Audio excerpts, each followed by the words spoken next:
Absolutely nothing beats windshield time. Welcome back to Dan the Road Trip Guy, a podcast where we have candid conversations about life lessons learned on the road. I'm your host, Bimmer enthusiast and road trip extraordinaire, Dan Neal. And now, on to the show. This is a special episode of Dan the Road Trip Guy. Back before my father-in-law passed away in 21, I used to drag out my phone when I would be visiting with him and just turn on the voice recorder. This weekend, I found myself going back and listening to a couple of those and picked this one out to edit and post. It's pretty much just the way we sat there and chatted that day. You know, I was very fortunate to have both a wonderful father-in-law and mother-in-law. I grew up about 4 miles from where they lived and where Linda lived. And what I distinctly remember about my father-in-law was I worked at the family grocery store, and if I did not sweep the porch the night before, I would be over there early in the morning sweeping the porch.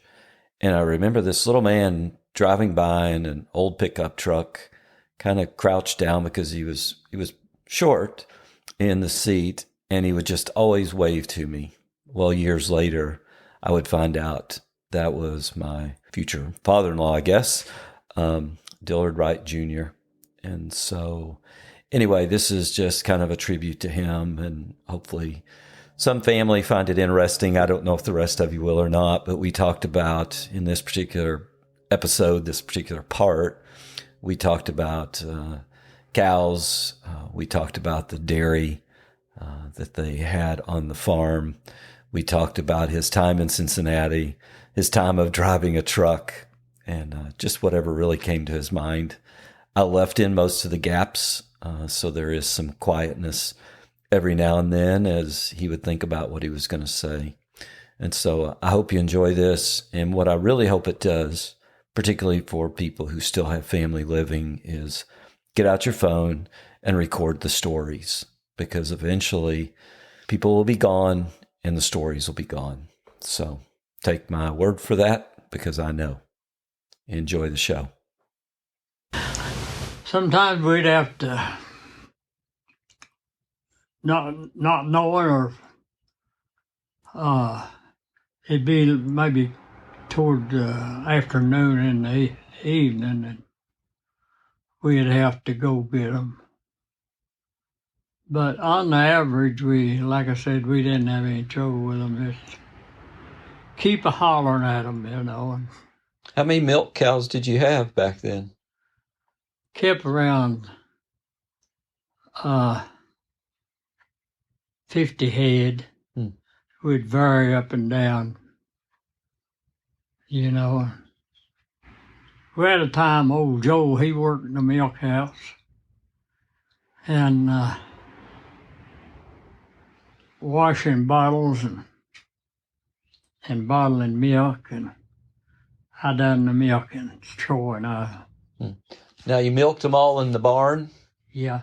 And then the next room, that was the milk house? What was the next room? Like from the barn? Yeah, it's a milk house. Milk house, so that's where all the bottles got cleaned. And Yeah. and then what was on this end? On this end of the building? We had a little store in there. Huh. Yeah, it was a lot of help. We got our groceries, you know, cheap. Got about everything we used at the wholesale, you know, and that's a big cut for us. Who ran the store? Just whoever's standing around? Yeah. Huh. Yeah, we didn't get a lot of business, you know. It wasn't no big deal. But, Yeah. It helped, like I said, it helped us out. Yeah. Our grocers. You know, I've studied about how we come along and then how Dad got the place and so forth. And he just went to third grade. But knowing how he managed the thing and all, I've studied about it. He had a gift of business, more or less. Mm. And if he'd been, if he'd been in the right place and could have had a business, he'd have done well. Which he did do well here. There's close 400 acres here. Now, I forget, did he work in the mines or not? Or did he just do this? No, he worked in the mines. He did? Yeah, and he got a lot of rock dust, more or less, at that time. And I've studied about him, too. It didn't bother him too awful bad. It bothered him some, because when Esther and Carl, Troy was gone, he was in Michigan, and Esther and Carl was here working in the mines, and Dad had to get out. He had so much. See, he worked in the mines about all of his life. When they worked in the mines up there around Parker Lake, around in that territory, and they didn't have no air. They'd work them old mines till the air they could get it to circulate, see. He didn't move much, but very little, and helped them out a whole lot. He lasted a long time to be, to have rock dust. Yeah, we worked every day, though, buddy. Didn't matter what the weather was, we had to work every day. Yep. What was the job you didn't like to do? Did you have one you just really didn't want to do? Well, not really. I guess the worst one we had was cleaning the barn. We had to clean it every morning. Oh. Wash it. Yeah. And clean it in the wintertime, it get pretty rough. But yeah, we'd make it. And, we didn't wear a whole lot of clothes working. But with us working, we stayed warm. You take a young fella, and I thought about, I'll be on the place somewhere, and something happened there, way back, and you wonder how in the world you got by. You'd come in, your shoes, sometimes they'd be wore out on the outside, about half of your foot was on the ground. You didn't pay a lot of attention. You just went on. We'd come in a lot of times, maybe to eat dinner, and pull our socks off and hang them around the stove and let them cure out. You got through eating dinner, put them back on, and go on. And we wasn't the only one done that. Everybody was in the same boat, whether they was working, whether they had a steady job or not. They didn't have much to wear. Yeah, it's a good life. You wouldn't change it. You'd think, boy, that just aggravates you to death, going out cold and all that. But you had your mind on whatever was going on. You didn't pay a lot of attention. And seldom ever had a cold. People have more cold now, I guess, than they did back then. Yeah. Yeah, I had a habit of going without a coat. Yeah. And people, every once in a while, somebody come, and want something looking around. We'd stand around there maybe 3 or 4 or 5 minutes and talk. They'd be looking you up and down. Ain't you cold? you know. But you didn't. It's a odd thing. If you get out cold and you pay a lot of attention, you'll freeze. But if you got your mind on whatever you're doing, you don't bother near as bad. Yeah. Now, did you finish high school? Huh? Did you finish high school? No. I was a freshman. Huh. When I quit. Did you quit to work or? Huh? Why'd you quit? Do what? Why did you quit? Oh, that's kind of during the war. I go sleep, school, like I wasn't doing no good. Yeah. Wasting your time.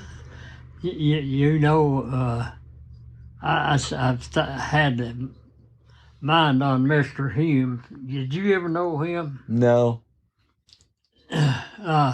He is very strict, run a good school. And I was sitting next to the windows. When you went up to the schoolhouse, you know, I was on the 8th grade was on the four corner. And I was in the 8th grade, and I'd laid my head down and went to sleep. And he come up and walked alongside here, you know, the row of school seats run this way. He's walking up the side over there. And I thought to myself, I bet you he's seen me. And he goes, he'd patty you for anything. Bust your tail good. And he never did say a word about it. But, you know, I would say, without a doubt, he knowed more about the families back then than they do today. Oh, I'm sure. Wasn't as many, you know, of them and all. Well, he probably took time to know them, too. Probably took time to know them. Yeah, yeah. And he was a good principal, you know. I mean, he ran a good school. So did you just go to work on the farm then after you quit school? Yeah, I worked here a good while, and then Wilma and I got married, and we went to Cincinnati, stayed. Yeah, Norwood, right? Norwood? Yeah. Where'd you work at up there? Worked Fisher Body. Oh, okay. Yeah. Yeah, we got along pretty good. I forgot what we made. Seemed like got about $15 a shift. Somewhere along there. Yeah. Huh. How long did you stay? How long were you up there? You remember? No, not too well. Let's see. I don't know. It seemed to me like about 2.5 or 3 years. Oh, okay. Like. Yeah.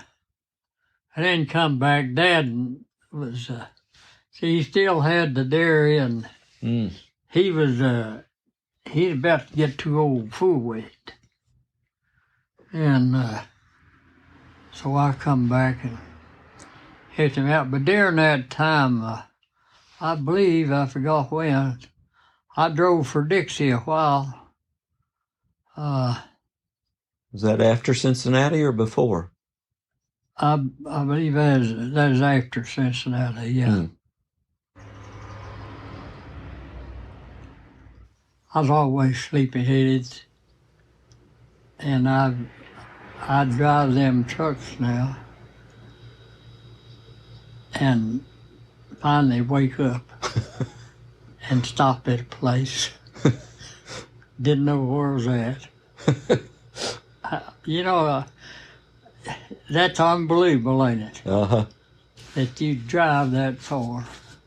I don't know how far I drive. I'd say, anyways, somewhere around 40 or 50 miles. Sound asleep. That's odd. How would you do that and you asleep and still not run off the road or have some kind of accident? I don't know. Maybe God is riding along with you. Maybe so.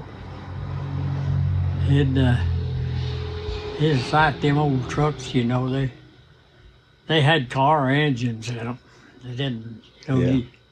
you couldn't run too off fast unless you're going down the hill. I hope you enjoyed this episode of Dan the Road Trip Guy, and we look forward to having you back again next time. In the meantime, if you want to find me, you can find me on the internet at Danny, D-A-N-N-Y, Neal, Neal.com. Until we meet up again, keep having conversations and keep driving.